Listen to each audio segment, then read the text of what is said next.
capital. And with that, I will start out with Governor Sarah Palin. Governor.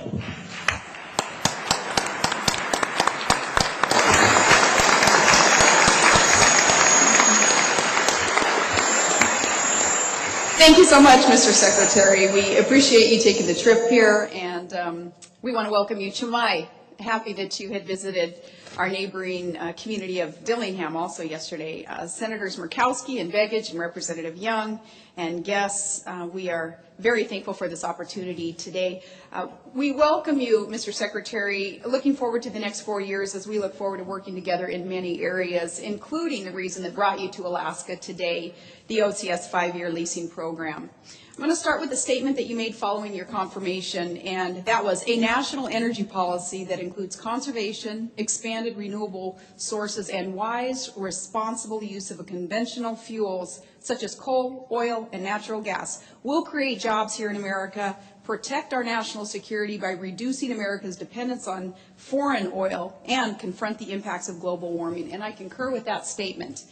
As you are well aware, implementing a successful national energy strategy is tougher than planning one. You have called President Obama's energy imperative our moonshot for energy independence. The scale of the challenge will require a strong and steady commitment towards maximizing our national production of energy, both petroleum-based and renewable, along with enhanced conservation. Even with enhanced conservation efforts, the amount of new energy needed for America increases dramatically as our population and our economy expands. Environmental challenges from the existing fuel mix and from the many renewable energy alternatives, coupled with dependence on foreign oil and natural gas, means that there is no way to achieve these goals in the next few decades without a dramatic increase in domestic natural gas and a strong effort to increase domestic oil production. Keeping Alaska's OCS lease sales, exploration and development programs on schedule, especially in the Beaufort and Chukchi Seas, is critically important to that effort. In order to achieve these goals, environmentally responsible energy production from the Alaska OCS and state and federal and native onshore lands will be necessary. Recent assessments by the Department of the Interior show that within the U.S., Alaska is second only to the entire Gulf of Mexico in petroleum potential. The world-class potential of Arctic Alaska was verified in the recently released CARA by the USGS, which highlighted that Arctic Alaska was second only to the West Siberian Basin in total Arctic petroleum potential. CARA estimates that our mean technically recoverable resources are approximately 30 billion barrels of oil, 6 billion barrels of natural gas liquids, and 221 trillion cubic feet of conventional natural gas. Now, of tremendous importance to the nation is this little appreciated fact. Exploration for and production of oil and gas from the Beaufort and Chukchi basins is critical for maintaining both the viability and the longevity of the Trans-Alaska Oil Pipeline, or TAPS, and for the existing producing oil fields on the North Slope. North Slope oil production is down today to about a third from its peak production, and this is not a good situation for our country to be in. America needs more energy flowing down that pipe. At the peak, TAPS had transported over 2 million barrels a day, or about 24% of the nation's crude. Now it's down to about 740,000 barrels a day, and that's only about 14% of the nation's crude. But we have more of that energy resource to flow. By some estimates, without new production from the OCS, the TAPS pipeline will fall below its carrying capacity in the next decade.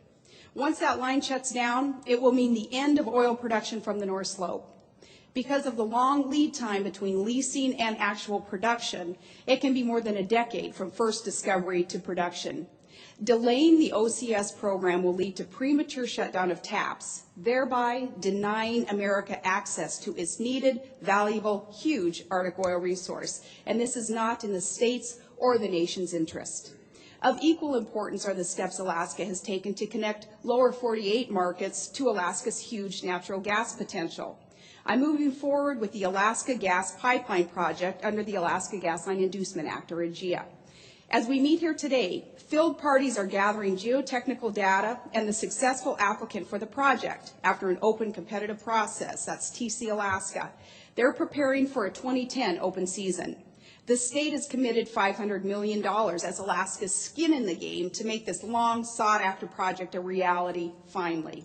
AGEA's most significant elements are critical to the nation as we require pipeline expansion and open access opportunities and low pipeline tariffs to provide the opportunity to build new and additional produced gas and infrastructure to market economically. The gas potential of the OCS will help to backstop the economic viability and the longevity of this desperately needed pipeline for Alaska and for America. And critical to its success is access to the large gas potential in the OCS. Getting our gas to market will not only provide a preferred produced fuel, but it should also lower energy and electricity costs in the lower 48 states. Some would have you delay exploration and development in the federal offshore over concerns related to climate change. Well, Alaska is living the changes that you all observe in Washington. We live those. The decreases in the extent of summer sea ice and increased